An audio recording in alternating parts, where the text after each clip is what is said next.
মানুষকে মুহাম্মদ সাল্লাল্লাহু আলাইহি ওয়াসাল্লাম বলছে দাড়ি রাখো, এরা কাটে। বলছে টাকনুর উপরে প্যান্ট বড়, এরা নিচে পড়ে।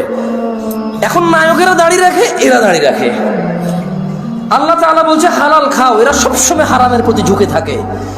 ইসলাম যত কিছু আদেশ করছে, মুসলমানদের বর্তমানে কাজ হয়ে গেছে সবকিছুর বিরুদ্ধাচরণ করা। ওয়াল্লাহি যদি শুকর খাওয়া হালাল হতো, কেউ শুকর খেত না, গরু খেত সবাই। যদি মদ খাওয়া হালাল হতো, এই মুসলমানরা মদের প্রতি এত আকৃষ্ট থাকতো না, সবাই পানের প্রতি থাকতো আকৃষ্ট। যদি সুদ আর ঘুষ খাওয়া হালাল হতো, তাহলে আজকের যে মুসলমান আমার চোখের সামনে আসি আমরা আমার মনে হয় এরা কেউ সুদ আর ঘুষ খেত না। ওয়াল্লাহি যদি নামাজ পড়লে পাপ হতো, তো ফজরে তুমি মসজিদে জায়গা দিতে পারতা না।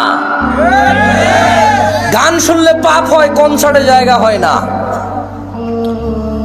গান শুনলে পাপ হয়, কনসার্টে জায়গা হয় না। সিনেমা দেখলে পাপ হয়, ইন্টারনেটে মিলিয়ন বিলিয়ন্স ভিউ হয় ওইটার।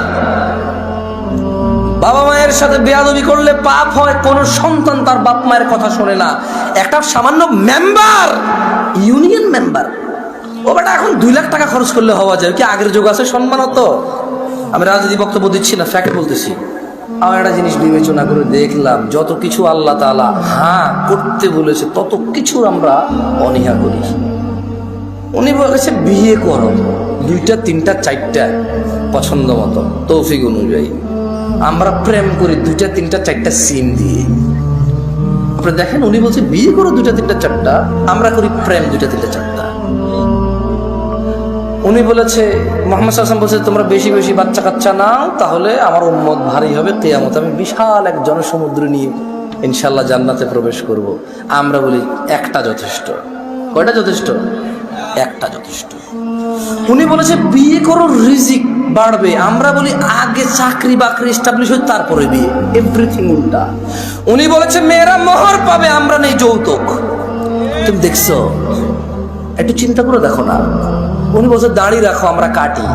উনি বলছে নখ কাটো, আমরা নখ এত লম্বা রাখি। তুমি বুঝতেছো না ভাই, আসলে এটা ও নখ রাখার শখ না, জাস্ট আল্লাহর বিরুদ্ধাচারণ করা, রাসূলের বিরুদ্ধাচারণ করাই হচ্ছে ওর উদ্দেশ্য। ওর জীবনের একটা এইম হয়ে গেছে। এই যে এখানে দাড়ি কাটা মানুষগুলো বসে আছে, ওর যদি বলা হয় এই দাড়ি যদি তুই না কাটিস ভাই তোর কি লস, একটা লস দেখাইতে পারবে না। কয়টা লস দেখাইতে পারবে না? একটা সিঙ্গেল লস দেখাইতে পারবে না। ওর যদি সাইন্টিফিকলি ডাক্তার, আমি তো ডাক্তার না, তবে এখন সাইন্টিফিকলি ডাক্তাররা যে দাড়ি কাটার কতগুলা ক্ষতি, আমি একটা আর্টিকেল পড়তেছিলাম, 17টা ক্ষতি আছে দাড়ি কাটা। কয়টা ক্ষতি? এর মধ্যে হরমোন কমে যায়। কি কমে যায়?